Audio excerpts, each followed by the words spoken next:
All right, welcome everybody to the Jim Acosta Show. I am live in New York City. I'm at the Theater 555, the site of tonight's live town hall that I'm going to be doing with Michael Cohen, Don Lemon, Tara Setmeyer, Olivia Troy, and a special comedian guest, Matt Friend. Oh gosh, I don't want to forget Harry Dunn, one of our heroes from January 6th. Who has been fighting the good fight on behalf of all those law enforcement officers who defended the Capitol that day. He's going to be there as well. As you can see with me right now, we've got a lot of news to talk about, and I've got a newsmaker guest book today, and that is Texas Democratic Congressman Joaquin Castro. Congressman, great to see you as always. Thanks for coming on. Good to see you. Yeah, great to be with you, Jim. And I guess we should just jump right into it because apparently a federal judge in Maryland is expected to question the Trump administration today about its continued refusal, this is according to the Associated Press, to retrieve Kilmar Abrego Garcia from an El Salvador prison, even though the Supreme Court ordered his return to the U.S. I mean, we saw what took place in the Oval Office yesterday. It was obviously very much a dog and pony show. This was a setup. You saw Trump. You saw the El Salvadoran President Bukele. You saw various administration officials, the Secretary of State, Marco Rubio.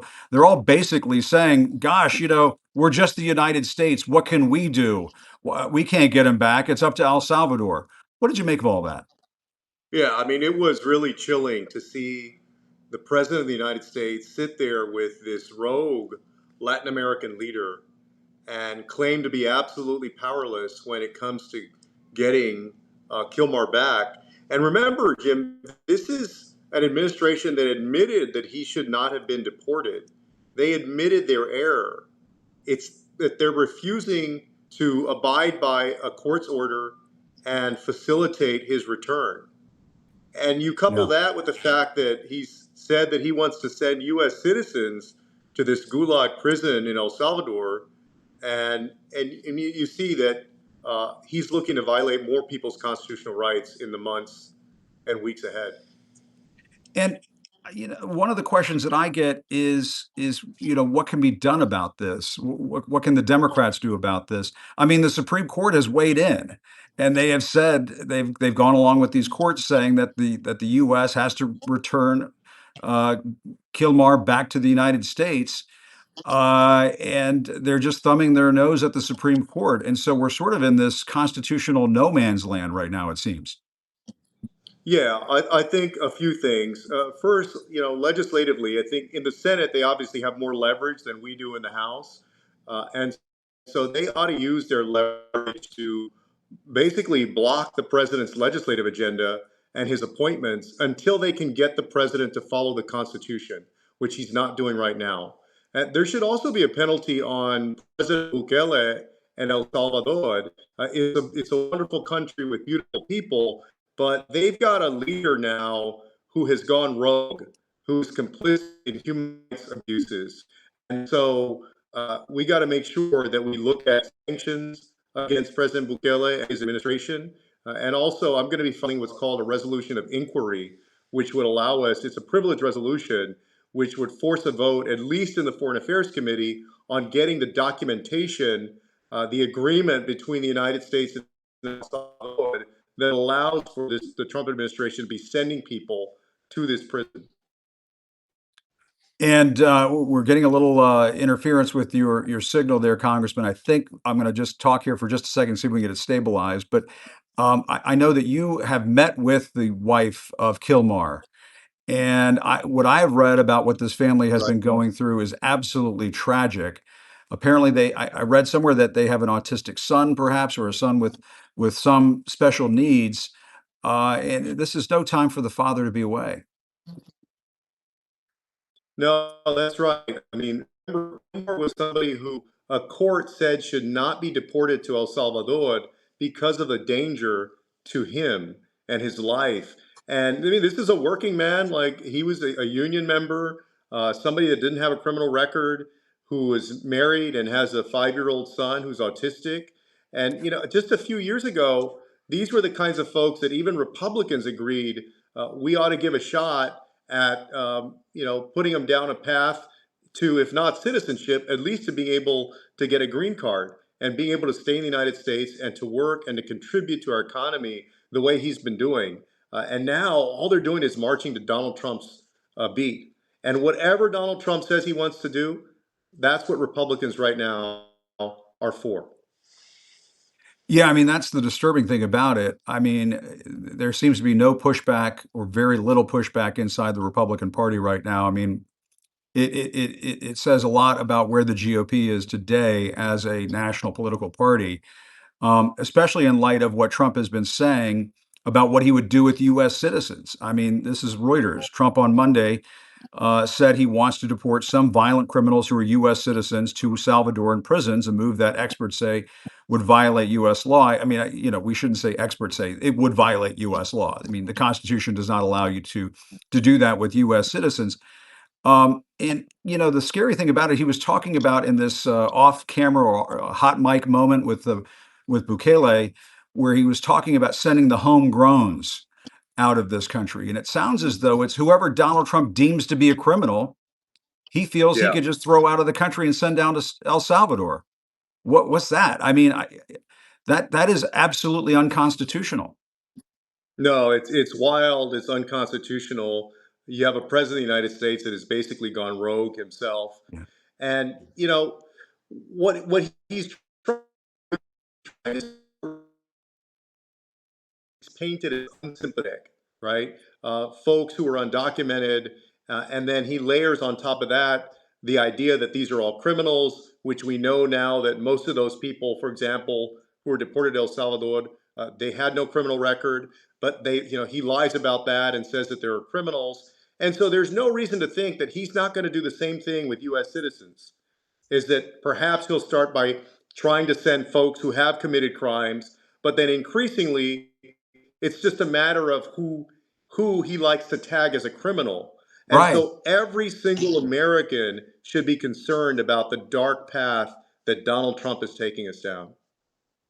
Right. I mean, to me, when the president of the United States, Congressman, you and I have talked about this dynamic on several occasions, where things are coming at us so fast, where we're experiencing this all in real time, that it's hard to sometimes take a beat, take a step back, and think deeply about what is going on in this country. And to me, one of the reasons why we're having this town hall in New York City tonight is to really drill down on some of these issues, because people are rightly freaked out about this. They're frightened about this idea that the president can do this. And Trump was in the Oval Office yesterday saying, well, if it's somebody who hits a little old lady over the head or throws somebody in front of a train, I don't know why he has these violent thoughts in his head all the time. That's a different subject for a different time. But it seems to me there's not much of a leap that you could take between that and then just people that you deem to be criminals. And is that overstating things? No, not at all. I mean, I think Yeah, that is the road we're going down unless we're able to stop this. And it's not just the folks who are public servants, but the American people as well. yeah, Because, yeah, he's given every indication that that's exactly what he wants to do, even though it's against the Constitution and against the law. yeah. And what are your thoughts on? I mean, is there a way to get through certain administration officials? I'm kind of shocked by the way Secretary of State Marco Rubio has acted in all of this. He is the child of immigrants. His parents are Cuban immigrants who came to this country, but he seemed to be very much towing the party line. And we saw all of this sort of playing out in the Oval Office yesterday, where all of these cabinet members, I mean, as much as we like to talk about in the first Trump administration, how they would go around the cabinet table and praise the dear leader. I mean, this is dear leader on steroid stuff. Yeah, no, I think that, I mean, a few things that happened. Number one, the Supreme Court basically took the restraints off of Donald Trump by saying that he couldn't be held um, liable for official acts. And second, they purged people both in Congress and in Trump's orbit of people who cast any doubt on Donald Trump's decisions or really strongly disagreed with him or offered any kind of competing perspective. So they got a bunch of people in there who know the deal. And the deal is Donald Trump is like the dear leader, and you can't your job is not to give him any kind of competing opinion. It's just to do whatever he says at his whim. Yeah. And then finally, yeah, I mean, you do have people who have been, even though I may disagree with them politically or their ideology, who have been respectable public servants who now have just fallen in line Yeah. with these unconstitutional things that Donald Trump wants to do. And you take Marco Rubio. I've respected Marco Rubio's service, um, Yep. but at the same time, if you look at what's going on, it's the same kind of behavior Rubio has complained about Fidel Castro and some of these other Latin American leaders Yes. over the years, the kind of behavior that they themselves have committed. He's now part of an administration that is doing some of the same stuff. Well, exactly. I mean, I followed Marco Rubio's career for many years. I covered him when he was running for the Senate in 2010 under the Tea Party banner. He was running as a Tea Party Republican back in those days. Very anti-Castro, very anti-communist. And I've been to Cuba. I've questioned Raul Castro. They run political prisons in Cuba. They do. I question Raul Castro about that. I think some of these prisons would obviously qualify as a gulag. And Marco Rubio appears to be defending the use of a gulag in El Salvador. And I find that to be hypocritical. And it shocks me honestly to see. I guess if it's a fascist gulag, that's different than a communist gulag. I don't know. Yeah, I think that's right, Jim. I think Yeah. there has been this idea that has, like, percolated over the years that all bad things, all, excesses, all abuses come from leaders on the left, when in fact, throughout history and throughout Latin American history, for example, we've seen it come from leaders who start on both ends, both the left and the right. And as Americans, as folks in the American government, we ought to be able to stand up to dictators, whether they come from the left or the right. And ultimately, I think that their politics doesn't really matter. It becomes all about them. It becomes about one person, one leader. Yeah. And you can't help but get the feeling that that's what Donald Trump is trying to achieve in the United States. Well, Congressman, it's always great to talk to you. Really appreciate your time. Thanks for stepping in there, and please let us know if anything develops on the front of Kilmar and his family, because I know you're following this situation very closely. A number of other Democrats in Congress are following this situation very closely, and there's a lot of outrage I know in the Democratic Party right now as to. I mean, he was not lawfully removed from the United States, correct? I mean, he. Right. That's just the fact of the matter. And, Yeah, and no due process was given. Yeah, that's right. no due Absolutely. process is given. And you're supposed to have due process in this country, last time I checked. Well, Congressman, thanks a lot for your time. Appreciate it. Good to see you, sir. Good to be with you. All right. Thank you. That's Congressman Joaquin Castro from Texas. That's the thing that I have to ask. If the Secretary of State would do an interview with me, I'd love to ask him this question. What is the difference between Bukele's Sikot prison in El Salvador, which looks like a gulag, walks like a gulag, sounds like a gulag, seems to be a gulag, and the political prisons of Cuba, um, the country where my father came from, the country where Secretary Rubio's parents came from. I ask this in all seriousness, um, in all sincerity. And why is Kilmar there? Why has he been taken there? And why is he still being held there if he was unlawfully removed from this country? And Mediaite has a great story on this today. Colby over at Mediaite wrote this story asking what has happened to the influence of the United States. Not long ago, he wrote, the United States was considered a superpower, holding immense political and economic sway over its fellow nations. Colby writes, well, that time is no longer. At least that appears to be an absurd conclusion reached by Trump border czar Tom Homan when he was on Fox earlier today. Apparently, when he was on Fox, he was saying, well, they say in El Salvador he can't come back, so I guess he can't come back. And Colby over at Mediaite makes a very good point. The United States is supposed to have some sway, supposed to have some influence with some of these countries. All right, I want to bring in Van Jones. I'm so happy that Van is going to be on the show. Going to try to get him in here. And again, if you're just tuning in, folks, I am live at Theater 555 in New York City We're going to be doing a live town hall later on this evening with Michael Cohen, with Don Lemon, with Olivia Troy, with Tara Setmeyer, with Harry Dunn, and the great comedian Matt Friend, and bringing in Van Jones. And there he is. Hey, Van, how you doing? Brother, I'm good. I'm so glad to see you. Miss you, brother. Love you. I miss you too. It's good to see you. It's a whole new world over here at Substack, and I'm so glad that you're doing this. How are you? How you been? Uh-oh, Van may have frozen up. Van, your internet connection, it says it is unstable. Are you there? Van, can you hear me? Uh-oh. All right, I lost Van. Let's try this one more time, folks.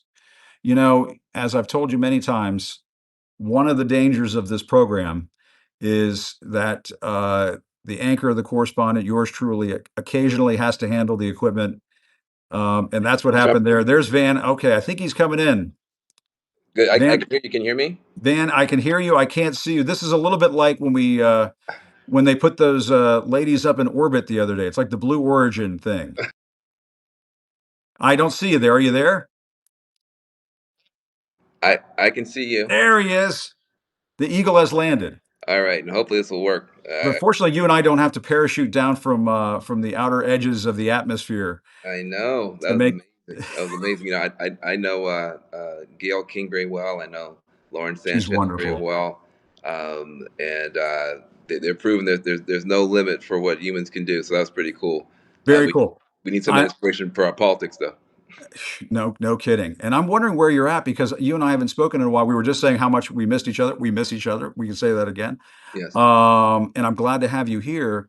And I'm just wondering what your thoughts are on this moment. I was talking to Joaquin Castro about this a few moments ago. To have the president of the United States in the Oval Office talking about deporting U.S. citizens to some crazy prison in El Salvador, it just seems nuts to me. We're used to nuts. We're accustomed to nuts, but we can't get used to it. Well, we're not used to this. Trump 1.0 was bad because of the norms that were being broken, um, but he wasn't as effective. He didn't have people around him who were willing to literally do any damn thing. Yeah. There were people in there who still believed in the Constitution. There were people in there who believed in due process. There were people in there who took an oath to the Constitution and not to the man. He decided over the past 4 years that those people were a problem for America, that was a bug and not the feature of the American system. And that the next time he got in there, he was going to put in a bunch of people who were loyal to the man. Now, Mhm. that is not the American way. That is not the American system. So, this is a very different thing. We got used to threats and bluster and norm busting, but we did not get used to and cannot get used to is living in a police state. And Yeah. if you can snatch people off the streets, deprive them of their liberty with no due process and no recourse, that is not the American way. That's another way. Right. And you It's the cannot, dictator way. It's the the dictator, autocrat way. Yeah. an autocrat way, and you cannot say that you are a patriot and support this. This is now, it's a clear dividing line now between the people who are conservatives. Many of my friends are conservatives Sure. um, who believe in the Constitution, who believe in rule of law. They have a different, they want a different tax policy than I want. They might have a different Sure. view of climate change than I do, but they Sure. believe in the American Constitution, the American way, versus neo-reactionaries. There is a different movement now. NRX, Google that term. After this, don't break away from us. We Don't talking do about. it now. Yeah. Don't do it now, but write down NRX, Yeah. write down neo-reactionary movement, uh, write down dark enlightenment, write Is that down like that Curtis whatever guy Curtis Yarvin. Curtis Yarvin? Yeah, Yarvin like That's Marvin. that's some scary shit. Yeah. We can say shit on Substack Van. It's okay. Yes. And apparently JD Vance is into it. He's into it, right? That's what the reporting is showing. Wired magazine is doing a great job of Yeah. pointing this out. Again, if you have a conservative friend, you have no problem with that person now because a conservative wants to conserve our institutions. Again, they may want different tax policies, they may have a different view of charter schools, but they believe in the Constitution.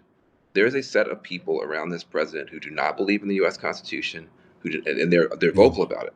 They just know that we're never going to talk about them because we're going to be talking about policies and bills and budget procedures and the filibuster and all sort of stuff. They are Yeah. completely outside of that. Um, Yes. and J.D. Vance has praised this guy, Curtis Yarvin. Curtis Yarvin has a philosophy called the Dark Enlightenment. The Dark Enlightenment is about technocracy, not democracy. They think that the Yeah. tech guy should rule directly. And this is terrible. It's Well, look terrible. at how that's going right now. I mean, the tech guys. Look at Elon Musk and Doge. I mean, I think we've already had a test drive of letting the tech guys, the tech bros, run this country, and they've screwed it up pretty badly. I Yeah. mean, do you really want sending 20-year-old kids over to the Social Security Administration and let loose some AI model on those systems over there to sort out who should be getting Social Security checks? That sounds like a really bad idea. I would assume it sounds really bad to a lot of other people out there. But Van, the other dimension to all of this is that we still have a constitution. And when I Mhm. was having this conversation with Joaquin, I was thinking about this. I can't imagine a federal judge or a Supreme Court justice going along with Trump's idea of, okay, we're just going to scoop up this U.S. citizen off the street and send them to El Salvador, which is a clear violation of the Constitution. Shouldn't our courts be standing in the way? I suppose that raises the question of how Trump has been and his people have been thumbing their noses at the courts, and what happens then? Well, the shape of the opposition is as follows, as best I can tell. There's a fight in the courts, which is a very important fight. And I think our judges have been doing as good a job as they can be. But the thing is, if you don't believe in our system, you can do more harm in 3 hours, but then the courts can keep up with in 3 weeks or 3 months. Yeah, And so, but I think our courts have actually been doing a better job than people I think had feared. that's Um, true. there's a second fight, which is a fight in Congress, which is to try to contain some of the damage. I think people were very frustrated that Senator Schumer let one opportunity go past. I think Yep. people were proud that Cory Booker stepped into the breach and tried to use his power. If they all did a filibuster every day, then the whole thing would stop. So I think we got 40 more senators besides Cory Booker. I wish they would all do it.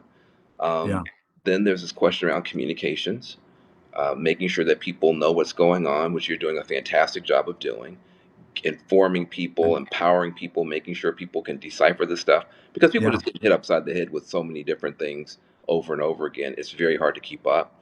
So that's yeah. important. Um, Yeah, I mean, that to me is one of the things I love about independent media and doing the Substack thing is it really democratizes the flow of information, brings people into the process. Van, you can see these people commenting and yep. sending hearts in your direction and everything, and it's Oh, all thank very cool. And I something organic, something is coming up from the grassroots in this country. And I don't think it's political. It's political to some extent. It's not left-right political. It's not liberal conservative political. It is very much pro-democracy. yeah.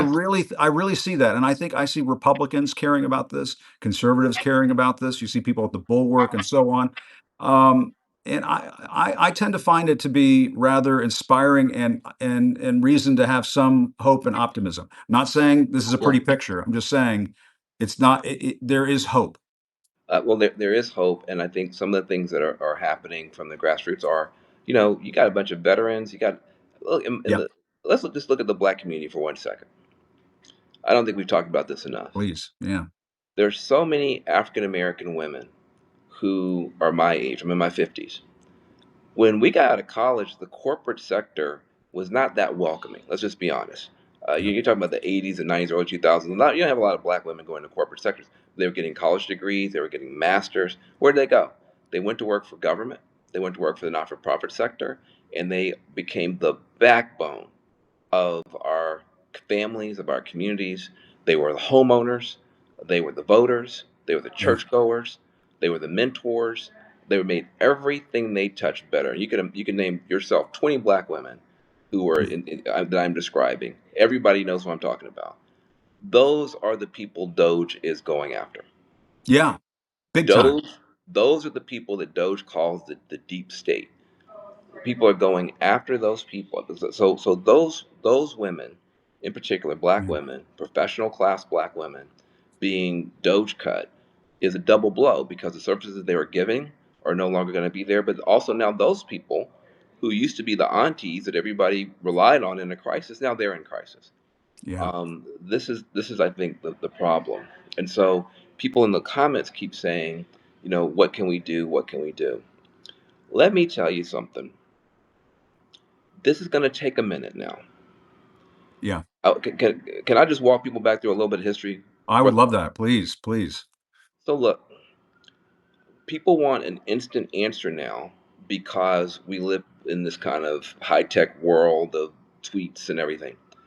But it takes a minute to build an opposition. Go back to 2004 when we had a Republican president, George W. Bush, who at the time we thought was the worst. Now I'd vote for him tomorrow, but at the time we thought he was the worst. Everybody's like, please bring back George W. Bush. Can we just bring him And, back? and I'll Dick drive him to Cheney, D.C. Yeah. and Dick Cheney, the Dick beloved. Cheney. So Maybe not Dick Cheney, but no, I yeah, get your point. exactly. I know. But Liz Cheney. Yeah. yeah, Liz Cheney. Yeah. And so, but don't forget now. Everybody forgets their own lived experience. We lived through Yeah. this, brother. I agree with In you. 2004, when John Kerry was swift voted and defeated, everybody had thought that George W. Bush was an accidental president, that it was handed to him by the Supreme Court, 500 votes in Florida, and he was a bozo and a loser. He'd be easily defeated. In 2004, John Kerry, our great hero, was crushed, and They it was a destroyed him. popular vote win. And Democrats, just like now, were reeling, couldn't believe it, stunned. Now, Yeah. obviously, George W. Bush nowhere near as bad as Trump, but don't forget what happened. People said, Where's our leader?" People said, "Where's our leader?" We didn't have a leader for 3.5 years Yeah. until Barack Obama got the nomination. You didn't have a leader. What you had was a lot of people doing what the folks are on here doing right now. People Yeah. were starting new groups. People launched the Huffington Post in 2005, Daily Kos in 2005, Center Is for that when American meetups were? People were starting to do those Media. meetups. People using meetups in See, 2005. Remember I'm that? getting up there too. 2005, it was meetups. Yeah. Um, the donors got organized as Democracy Alliance in 2005. Yeah. There was no leader. There was no one thing to do. People were doing all kinds of things, just like you see now. All Yeah. these, hands off rallies. And this is exactly what we went through after that big defeat in 2004. 2005, people didn't know what to do, but they tried everything. By 2006, we had the House and Senate back. By 2008, we had Barack Obama. But it wasn't overnight. That's correct. And so I think the problem that we have is, um, people want an instant fix. And Yeah. I'm really sorry. It's our fault because we didn't. You wound up in this problem that you're facing now, and every day you're more and more nervous about it, more and more scared, because other people had a long-term plan and we didn't. Yeah.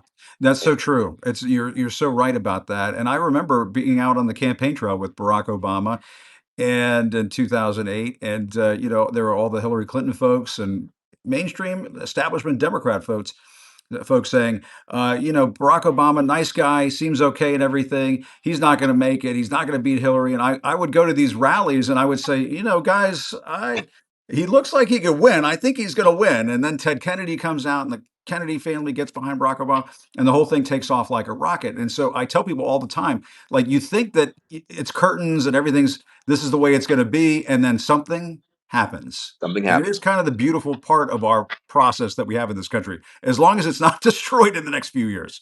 right? Well, and, Yeah, and so listen. So the yeah, threat is much greater, yeah, for sure.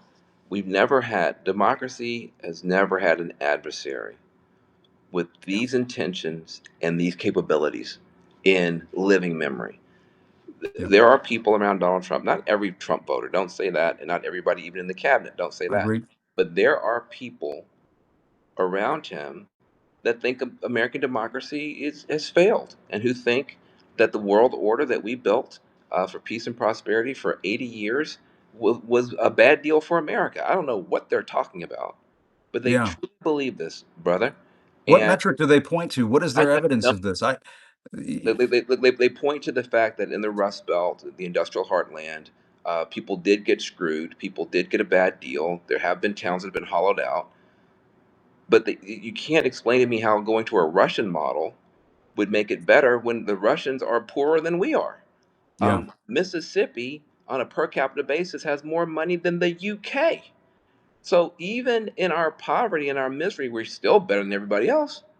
And Yeah. so, Well, but and they want to close the Department of Education. And if you look at federal education dollars going to which states, they're going to a lot of red states primarily. By and large, they're the largest recipients. I mean, so there's a lot of hypocrisy going on. And I think, Van, to some extent, and I think you put your finger right on it when you talk about the Trump voters and how they shouldn't be demonized. I know there's a temptation to just let them have it. And I get it. I totally understand it. But some of it, and it kind of reminds me of the old Bill Clinton days, the way he could just talk for like 10 minutes and explain everything, yes, when he was the explainer in chief. And he could talk about, education dollars and which states they're going to. And the fact that they wanted this new Republican budget that's making its way through the Congress, they want to pass more tax cuts on yeah, the backs of programs like Medicaid. And I pointed this out on my program time and again, which would, if you cut Medicaid the way that they're talking about, would devastate rural hospitals, yeah. devastate MAGA America. Yeah, closing. Let me tell you some Yeah, other stuff that if you're, everybody, we're all sitting around the same campfire. We're all, worried. But let me just point out some stuff that I don't think we talk about enough. yeah, You're talking about this bill coming through. Donald Trump just can't wait to pass this bill that's going to devastate the solar industry, devastate the wind industry, devastate renewable energy. He thinks that's so. Oh, he just can't wait to do it. yeah. What he doesn't understand is that he is going to usher in a period of blackouts, brownouts, and sky high energy bills in America because the AI companies need and deserve massive amounts of energy to stay ahead of China. Massive. That's Well, true. guess what? If the AI companies are correct and they say that their energy, you count it all up, it's about a 20 to 30% increase in overall energy demand for America. That's Brother a Carl, great point. that's like putting 20 new states on the grid just Yeah. for AI companies. Guess what? That means energy demand is going to go through the roof, which means energy prices are going to go through the roof. My beloved Sam Altman will be able to pay his energy bill, but grandma will not. Grandma, Yeah, no, it's true. And you watch the local news. I don't mean to cut you off. But watch the local news. There are protests about I don't want this Amazon processing center coming into my neighborhood, data processing center, yes. because they gobble up so much energy and they cause a racket for the local community. But you're so right about that. I had not thought about that. Now think about this now. Yeah. Joe Biden, who I work for honorably in the first term of the Obama administration, came into office saying, "I don't want to support fossil fuels." But guess what? In the end, America became the number one fossil fuel exporter because of Ukraine and everything else. Sometimes you come in with one idea and you leave with another. Trump is Yeah. coming in saying he's against renewable energy, but the only way you can keep up with energy demand in America is to triple down now on solar and wind and Yeah. batteries and geothermal. And so the only thing that can save the solar industry is Donald Trump. But the only thing that can save Donald Trump is the solar industry. So, okay, It sounds like you're trying to get the message to him.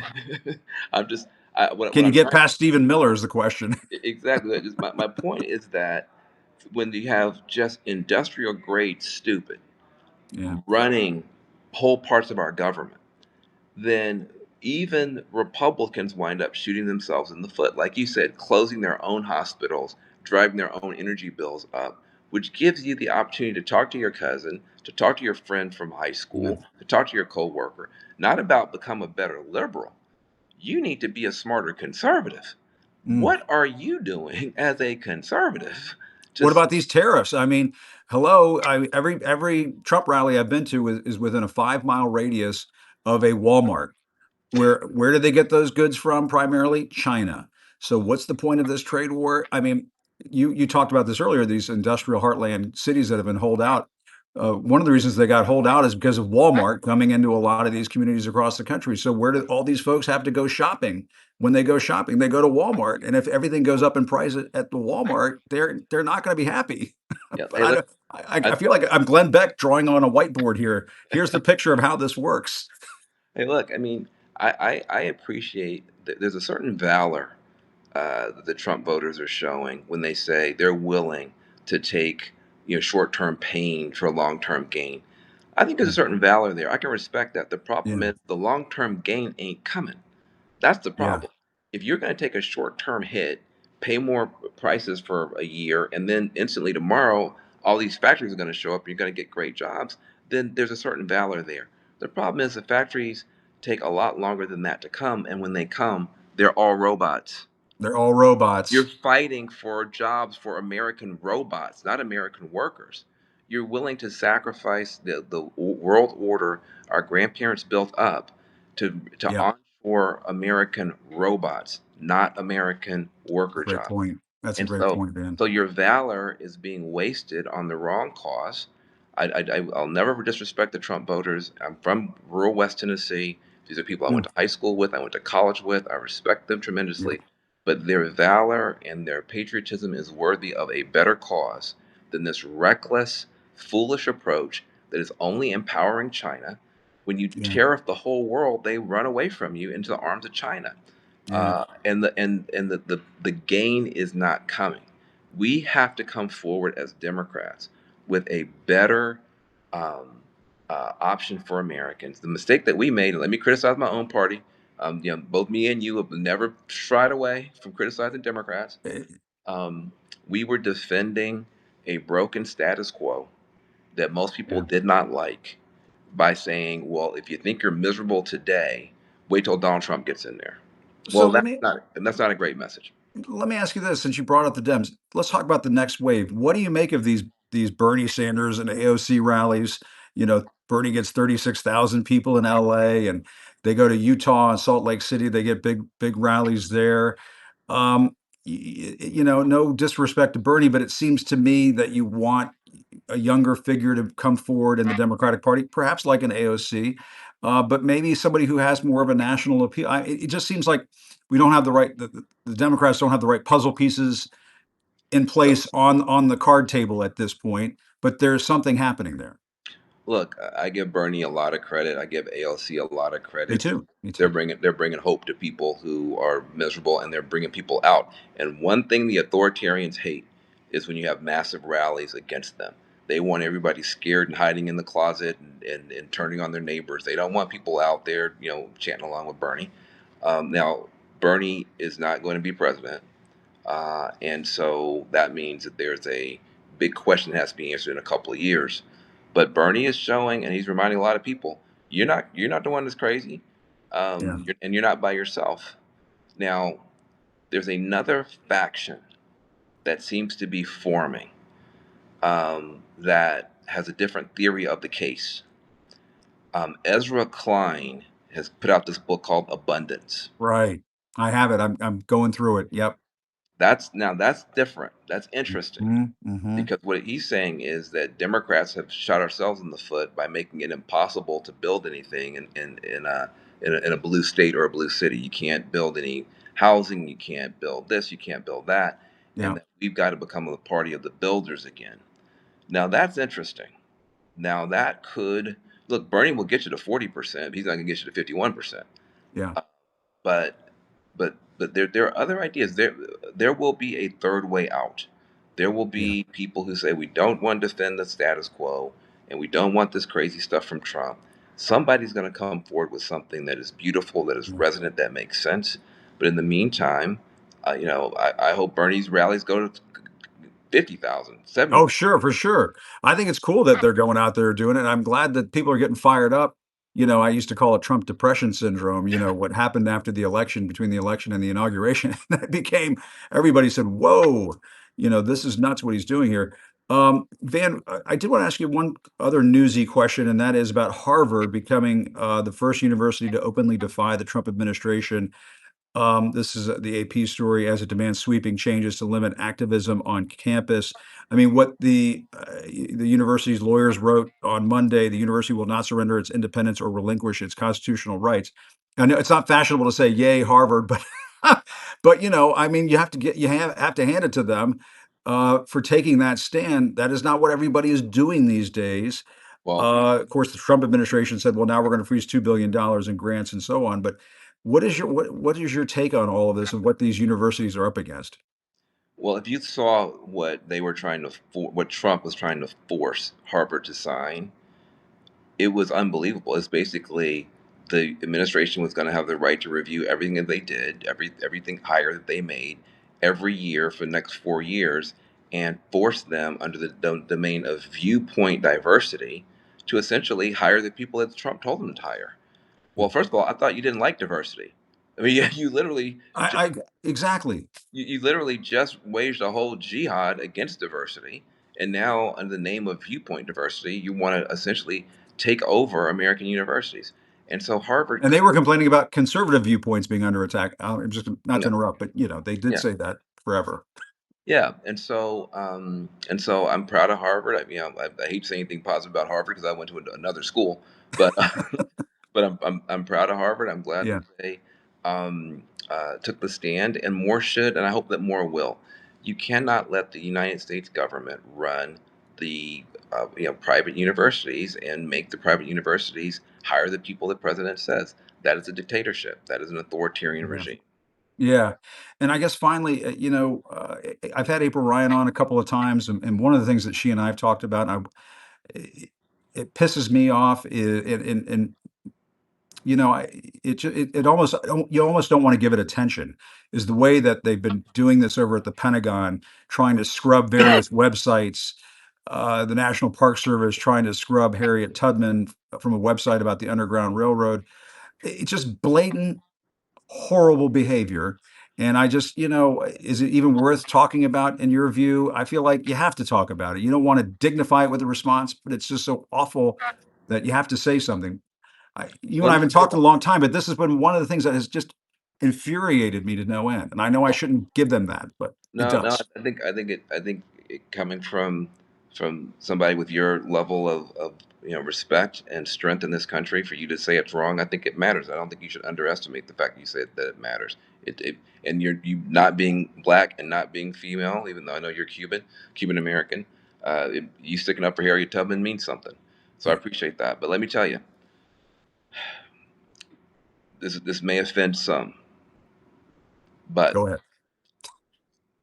some of my friends on the left opened the door unknowingly, accidentally, to this kind of backlash by saying the only stories about America that we can tell are stories about America's deficits, America's failures, America's shortcomings, the, the, the, the birthmarks of Americans' origins.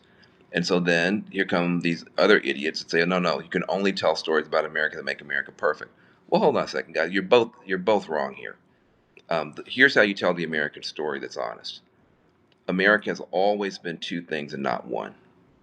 You had a founding reality that was ugly and unequal, according to Thomas Jefferson. Not Van Yeah. Jones, not the woke crowd.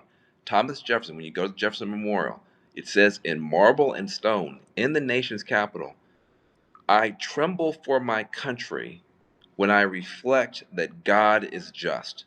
What is Jefferson talking about? He's talking about the enslavement.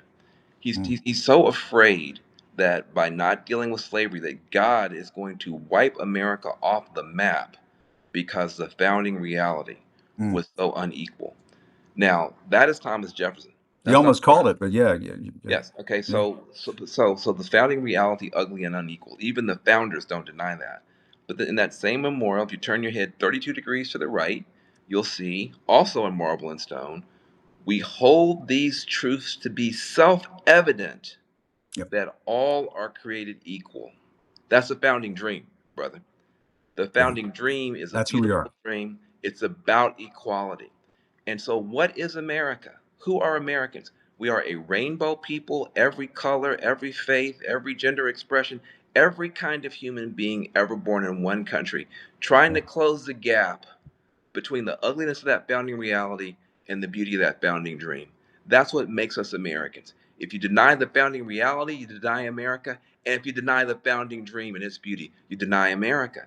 So you can tell the whole story, and it's more beautiful, it's more yeah. powerful, it's more compelling, it's more inspiring, it's Mm, more galvanizing when you tell the whole story. No, left wing, don't just put America down, but right wing, you don't do us any favors when you pretend we never made a mistake. It's the fact that we made the mistake and have overcome this far that's inspiring the world. mm. And so I think we have to be deeper patriots, these cheaper patriots who want to deny the negative and have a cheap, instead of, no, no, it's the deeper patriots. I love America, including all the harm done to my family. I'm a seventh generation American. I'm the first one born with all my rights in this country, the first one in 7 generations. And I love America too, more than these people who try to tear it down. Yeah. That's very inspiring, Van. And you and I did that show with Skip Gates on PBS, Finding Your Roots, Hmm. and it was amazing that you and I were on together. And when I watched your story, it blew me away. And when I think about that, and I think about what you're saying right now, you're absolutely right. To love your country means that you love all of our history and how it's brought us to this moment. Hmm. And that's, I think, where Trump just is never going to get it. He's never going to get it. He doesn't get what makes America great is what got us to this moment. And Yep. you can't bury that and honor America's greatness. It just that one does not go with the other. Yep. Yep. Well, listen, I Yeah. can't tell you how glad I Yeah. am to get a chance to talk with you more. I hope you Yeah. have me back sometimes. I miss you. I love you. Yeah. Let's Right together. back at you. Right back at you. Let's keep doing this, Van. And it was a great conversation. And the way you ended it there, just absolutely spectacular. Absolutely beautiful. All The right. great Van Jones. Great to see you, sir. Thanks so Thank much. you. All right. All Peace. right. Good to catch up. All right. You be safe. Take care. Bye bye. All right. That's Van Jones. That was wonderful. I know, and I see people saying right now, more Van Jones, please. I thought that was absolutely spectacular. And Van just sums it up so well. And, he brings it every time, and I'm just so happy that he came on with me on this show today. And it's nice to reunite with old friends and former colleagues and so on. And that's what we were able to do right there. So here we are. We're in the Theater 555 in New York, New York. The city's so nice, they named it twice.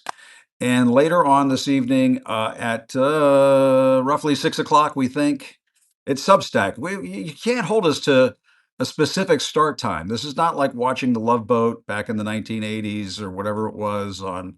Was it ABC? And you had to sit down right at 9 o'clock at night on Saturday night, or you missed the opening credit. We're not talking. This is not that. This is not that. It's a little more loosey goosey here. We're hoping everybody's going to sit down right around 6 o'clock. Yeah, the 70s. Somebody said the 70s. That's true. It's more the 70s. Maybe 80, 81. Did it stay on the air? Okay. But it'll be right around 6 o'clock. We're going to get the shrinking violet that he is, Michael Cohen. He's going to be here, and that's going to be great. Uh, Don Lemon is going to be here. Tara Setmeyer is going to be here. Olivia Troy is going to be here. The great Harry Dunn, one of our heroes from the Capitol Police Department, now retired, now fighting the good fight, out really trying to change the world. That's what he's trying to do right now. We're going to talk to him about that.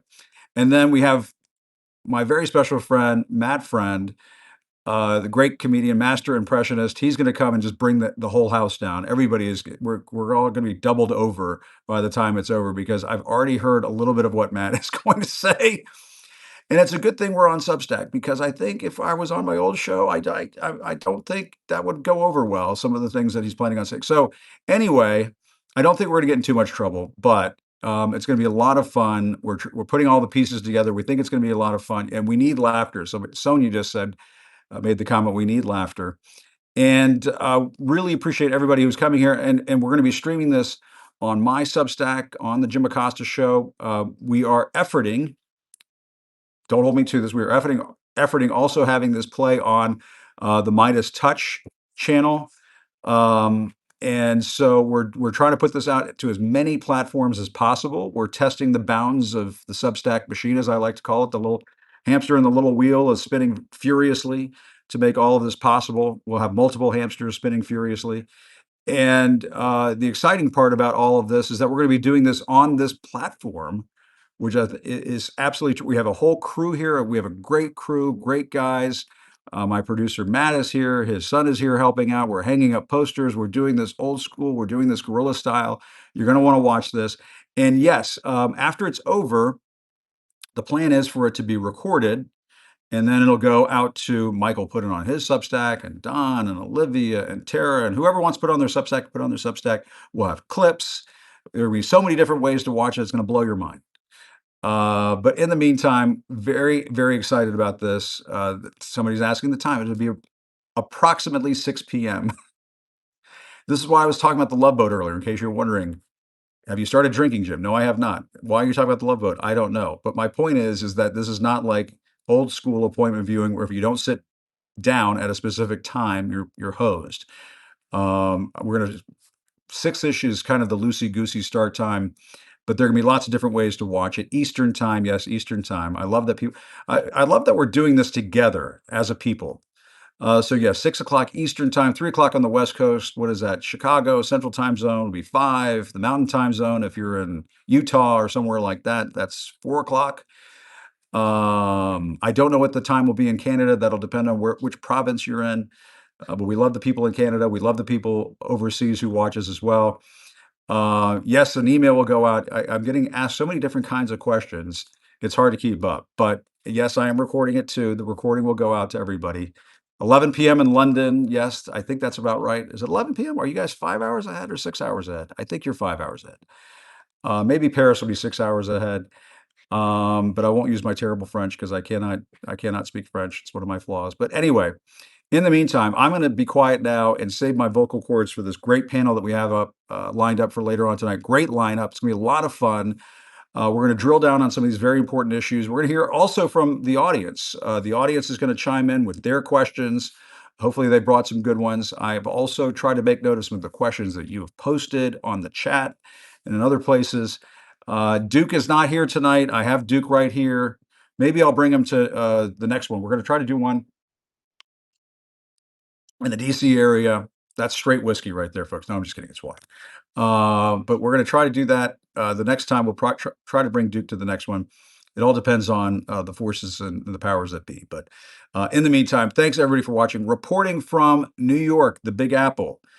I'll see you in a couple of no, and I'll see you in about an hour or so, right here live in New York. And we're going to give this a shot, give this the old college try. So stay tuned. We'll see you soon. Bye bye.